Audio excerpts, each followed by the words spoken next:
রাজধানীর কাকরাইলের হামলায় গুরুতর আহত গণ অধিকার পরিষদের সভাপতি ডাকসুর সাবেক ভিপি নুরুল হক নূর কিছুটা জ্ঞান ফিরে পেয়েছেন। শনিবার সকাল ৭টার দিকে নুরুল হক নূরের অফিসিয়াল ফেসবুক পেজে দেয়া এক স্ট্যাটাসে এই তথ্য জানানো হয়। নুরুল হক নূরের উপর গতরাতে হামলার পর এখন পর্যন্ত তিনি আইসিইউতে চিকিৎসাধীন। বর্তমানে তার কিছুটা হুঁশ ফিরেছে, সবাই তার জন্য দোয়া করবেন।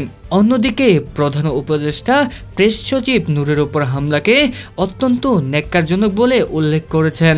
শুক্রবার রাজধানীর কাকরাইলে জাতীয় পার্টির কেন্দ্রীয় কার্যালয়ের সামনে পুলিশের সঙ্গে গণ অধিকার পরিষদের নেতাকর্মীদের সংঘর্ষ হয়।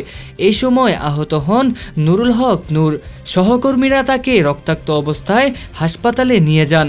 গণ অধিকার পরিষদের সাধারণ সম্পাদক রাশেদ খান জানিয়েছেন, চিকিৎসকরা জানিয়েছেন নূরের মস্তিষ্কে রক্তক্ষরণ ধরা পড়ছে।